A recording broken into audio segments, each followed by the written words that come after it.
Claire had always been a fighter. As a single mother juggling multiple jobs, she thought she had faced the toughest challenges life could throw at her. But nothing prepared her for the nightmare of losing her son, Tommy. The warmth of his laughter, the gentle feel of his tiny hand in hers, all vanished one cold autumn day when he simply disappeared from the neighborhood playground. The police had given up after a few months, marking it as a tragic mystery, but Claire's heart refused to accept this fate. Though the search hollowed her out emotionally and financially, she moved into a cheap apartment on the outskirts of the city, hoping for a fresh start.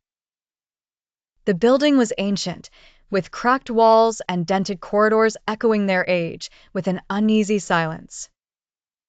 The landlord had been suspiciously eager to offer her a low rent, brushing aside the complaints about the creaky pipes and dodgy wiring. Desperate to hold on to any semblance of stability, Claire took it. It wasn't long before she began hearing Tommy's voice. Initially, it was faint, a soft whisper that tickled the edges of her consciousness as she lay in bed. She dismissed it as an echo of her grief, a cruel trick played by her desperate mind. But the whispers persisted, growing louder and more coherent with each passing day. Claire was convinced it was Tommy, calling out for her, trapped somewhere beyond the walls. She placed her ear close to the wallpaper, driven by a wild hope, a conviction fueled by a mother's undying love.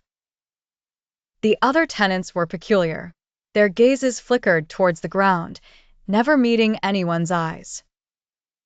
Conversations were hushed, their expressions were mirrors of suppressed fear.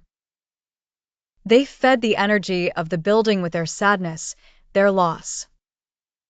Driven to the edge of sanity, Claire decided she had to find Tommy. One rainy night, with enough frantic energy coursing through her veins, she began tearing at the walls, clawing through the wood and plaster. A neighbor, Mrs. Donovan, found her and pulled her away from the destruction, her own eyes haunted.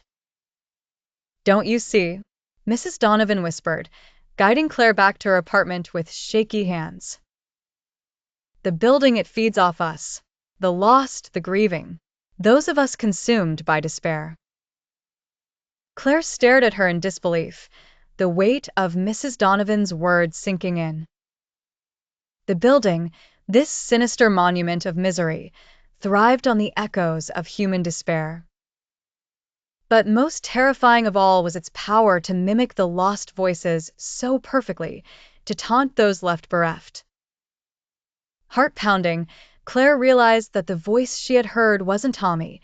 It was a monster's whisper, preying on her vulnerabilities, enticing her to linger in a place that fed on her pain. Armed with this knowledge, Claire resolved to escape. She gathered her few belongings, determined to break free from the malignant entity that sought to ensnare her. As dawn broke, Claire left the building, her heart heavy but her resolve unbroken. She vowed to continue her search for Tommy, but this time she was free from the haunting grip of the whispering walls. The building stood silent as she walked away, its hunger denied for now, but ever lurking, waiting for the next soul led by grief.